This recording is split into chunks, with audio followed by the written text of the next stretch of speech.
Guys, it's Frances, and this week's weekly collab was chosen by Guyleen325, and she chose Christmas Plaid. And here is a sneak preview of what all the other ladies have done for their looks. As always, I will link their information below, and I was so excited that she chose plaid. I love plaid and I love Christmas, and this was the perfect time for me to just marry those two concepts.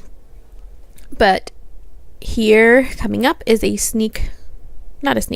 but here is the design that I chose, and I went with this red and green plaid and my little Christmas, I'm gonna call him a moose. I think he could be either a moose or a reindeer, but to me he's my Christmas moose.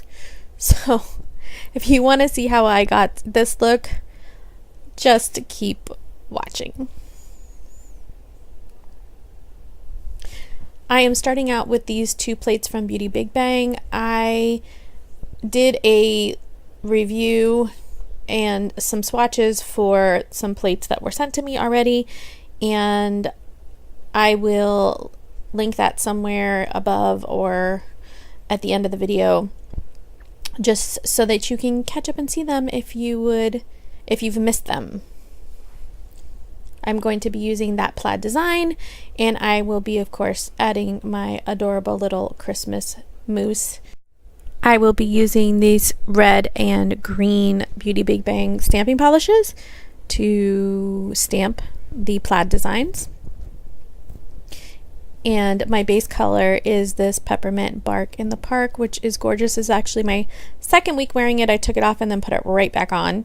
And it's Brave's Diva polish. And I'm going to start out with red, and I'm just going to show you the stamping for the red. I'm going to put the red on my index finger and my pinky, and the green will go on my thumb and my middle finger, and then my adorable little moose friend is going to go on my ring finger. And here I am just removing the liquid latex.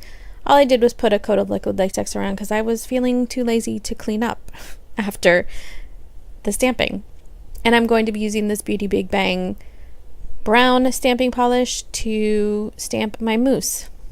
Now you'll notice I used a squishy stamper head stuck into a Pween container because my whole intention was to shrink this image. Well, when I took it out of the head, I realized on the video it really didn't shrink that distinctly. So I will go ahead and leave showing you how to shrink an image for another plate, another design. So I'm just going to go ahead and create a decal with this particular image, and I'm going to show you how I went ahead and created that decal. I'm going to come in with some Scotch tape and remove any of the little stray things around the image that I don't want. I picked up some little bits around the edges of the image, and since this is a very sticky stamper head, and if you're wondering, this is a nail artisan stamping plate, or a stamper head rather. It came in a pack of two. It was a pink and a purple, and they're really super sticky and really super squishy. If you ever have an image you can't pick up, this is your stamper head. And then I'm just going to use, this is a tan stamping polish I'm going to use for the nose, and then I'm going to use the same red and green stamping polishes to fill in his little scarf and his gloves on his hand. Now in hindsight, the gloves don't really show up when I put it on, but anyway, I decided to do it anyhow. So I'm going to create a decal with this. I haven't created a decal in quite a while, so I thought it would be kind of fun to do that. And I'm using a little dotting tool to fill in those parts, and I'm going to come back in a little bit after those gloves and fill in his belly with that tan color. And then I will wait. I think I waited about 20 minutes for this to dry. my recommendation for you when you are making decals like that, you obviously don't want to let it sit out for too long. I wouldn't let it sit out for a day, but you definitely want to give it enough time to dry, otherwise you will stretch it and distort the image. So I'm going to be using Sinful Colors, and this is just a regular clear polish, so it's not a top coat, it's not a fast dry, it's just a clear polish. This will obviously dry in a little bit longer time than for a fast dry, but if you're going to be letting it sit for a little while, a fast dry top coat can get real brittle on you really quickly. So I went ahead and went with this clear, and I'm just going to cover that image and well around it too. And the reason I cover around it as well is because when I go to peel it up, I want to have something to hold on to, and I don't want to risk ripping the image itself. So if I'm fraying the edges a little bit with all that extra on the outside, it doesn't matter because I'm going to go ahead and cut that off anyway. And then I picked it up and looked all around just to make sure I had gotten every part of it. And then I'm going to set this aside. Like I said, 20 to 30 minutes should do. And while I'm waiting for that to dry, I'm going to use my L&M out the door. And this is a fast dry top coat, and I'm just going to go over the other images that I've already stamped, just to go ahead and seal those designs in and protect them.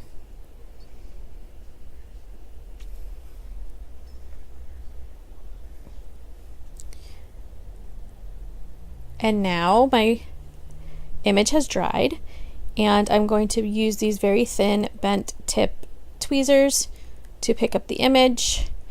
I have had people comment on my videos before that they get very nervous when I come at a stamper head with tweezers. If this makes you nervous, you might want to look away. I'll let you know when it's safe to look back, but I promise that I am going very gingerly and very slowly, and I am not digging those tweezers into that stamper head at all. I am taking the utmost precaution, but I am going around and lifting the edge on all sides.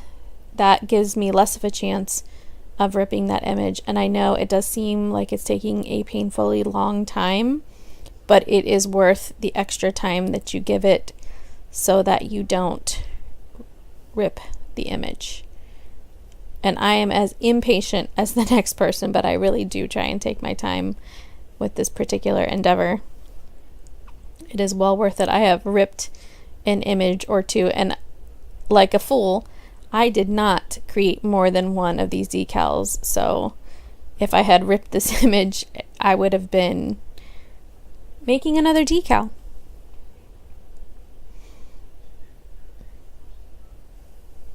But once I get it up, I'm going to be using a small pair of manicure scissors, and I flipped it over. That's going to be the side that shows. I will note something for you. When you do flip the image over, it will look a bit matte.